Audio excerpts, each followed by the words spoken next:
जो जानकारी मिली है लॉरेंस बिश्नोई के बारे में कि वो जेल में है और आप लोग मुझे करेक्ट कर सकते हैं, शायद वो गुजरात के जेल में ही हैं। तो आप इसी से अंदाज़ा लगा लीजिए कि गुजरात में प्रशासन, जो जेल प्रशासन है, किस तरह से मतलब इस तरह की खबरें बाहर आती है या टेलीफोन से वो धमकी देते हैं, किस तरह से देते हैं। तो ये गुजरात सरकार को और ख़ासतौर पे गुजरात जेल अथॉरिटी को देखनी होगी कि इस तरह की बातें जो आती है। पूर्णिया के वर्तमान सांसद पप्पू यादव जी को जान से मारने की धमकी मिला है। पप्पू यादव ट्विटर पर एक ट्वीट का किए, अब उस ट्वीट के बदले जो है पप्पू यादव जी को जान गंवाना पड़ सकता है। पप्पू यादव जी को लॉरेंस बिश्नोई गैंग के गुर्गे जो है जेल से फोन करते हैं और पप्पू यादव को नसीहत देते हैं। पप्पू यादव को जान से मारने की धमकी मिल रहा है। Pappu Yadav IG, DIG, DGP Nitish Kumar से सुरक्षा का मांग कर साथ देश के गृह मंत्री अमित शाह को पत्र लिखकर Z+ सिक्योरिटी का मांग किया है कि हमें सुरक्षा दिया जाए, हमारी जान का खतरा है। लॉरेंस बिश्नोई गैंग ने साफ साफ वीडियो कॉल करके धमकी दिया है पप्पू यादव जी को। आइए क्या कह रही है पाटलिपुत्रा की सांसद मीसा भारती।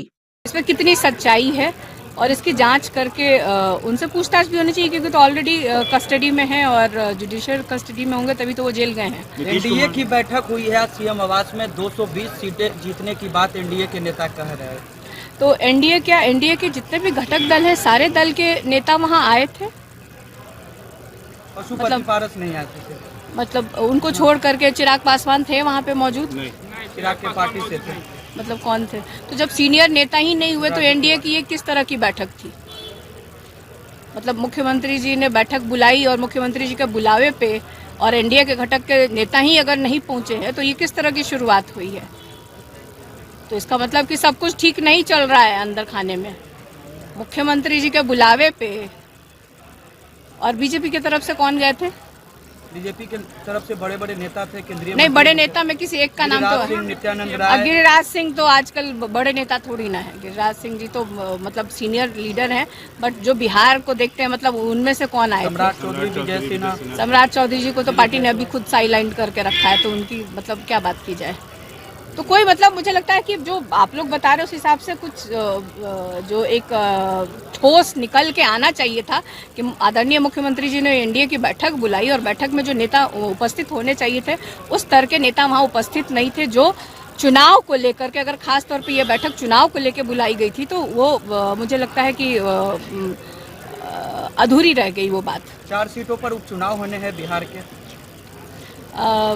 बहुत जगह चुनाव होने हैं, बहुत सीटों पे राज्य के बिहार मतलब भारत के अलग अलग राज्यों में उपचुनाव होने हैं। तो हमारे यहाँ भी चुनाव है, हमारे यहाँ भी उम्मीदवारों के लगभग सभी दल के उम्मीदवारों के नाम की घोषणा हो गई है और सब लोग प्रचार प्रसार में लगे हुए हैं। और मैं आपको बता देना चाहती हूँ कि हम लोग जनता के मुद्दों को लेकर के जा रहे हैं। हम लोग बिहार के विकास की बात कर रहे हैं, हम लोग बिहार में बेरोजगारी दूर करने की बात कर रहे हैं, हम बिहार में फैक्ट्री लगाने की बात कर रहे हैं।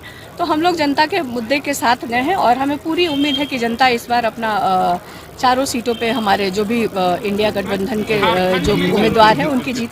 शहाबुद्दीन की वाइफ और उनके बेटे ने पक्ष के लोग कह रहे हैं कि फिर से जो लोग हैं जैसे लोगों को जो है ला रहे हैं, हम लोगों को बोलते थे। देखिए, आपका प्रश्न मुझे थोड़ा अजीब इसलिए लग रहा है कि आपने कहा कि शहाबुद्दीन की पत्नी हिना साहब की अपनी एक आइडेंटिटी भी है। वो हमारे दल में काफ़ी समय से हैं और वो लगातार चुनाव लड़ती आई हैं। लोकसभा का चुनाव लड़ी हैं, पार्टी संगठन के लिए काम किया है, पार्टी के उम्मीदवारों को जिताने के लिए अलग अलग जिला में उन्होंने प्रचार प्रसार किया है। तो हमारे दल में थी, कुछ बीच में थोड़ा सा टिकट को लेके या जो क्या बात हुई थी वे 2 सीनियर हिना साहब जानती होंगी और हमारे आदरणीय राष्ट्रीय अध्यक्ष और तेजस्वी यादव जानते होंगे कि आपस में क्या बात हुई है। और एक बहुत अच्छी पहल दोनों तरफ से हुई है कि घर वो लोग फिर से परिवार एकजुट हो गया है। तो मुझे लगता है बिहार में एक अच्छा संदेश भी गया है और सब मिलके लड़ेंगे, जनता के लिए लड़ेंगे और बिहार के विकास के लिए लड़ेंगे। तो एक अच्छा संदेश गया है। जेडीयू के नेता कह रहे हैं कि आप लोग शराब बेचवाने का काम करते हैं। कौन नीरज लोग? कुमार बीजेपी के नेता और जेडीयू के जो एमएलसी है नीरज कुमार कहते हैं आप लोग और तेजस्वी यादव तस्करी कराते हैं, शराब पीते हैं। देखिए ये प्रश्न बेमाने हैं। जो लोग इस तरह का आरोप लगाते हैं, मतलब कुछ भी अनगढ़, नीरज जी को खास तौर पे कहा जाए कि कुछ भी बोलते हैं। सुबह लगता है मुंह धोते हैं और उसके बाद जो बोलना शुरू करते हैं उनको खुद भी नहीं समझ में आता है कि क्या क्या वो बोल जाते हैं। तो बोलना ही है तो अपनी सरकार जो है उनकी लगभग 20 वर्ष हो गई है, कितनी फैक्ट्री बिहार में लगाई है, कितना पलायन इन्होंने रोका है, कितने रोजगार इन लोगों ने दिए हैं, कितने बिहारियों को तेजस्वी के जाने के बाद जो इंडिया गठबंधन की सरकार थी 3.5 लाख जो नियुक्ति पत्र बांटा गया, उसके बाद एक भी नियुक्ति पत्र कब इन लोगों ने बांटा है, ये जनता को क्यों नहीं जवाब देते।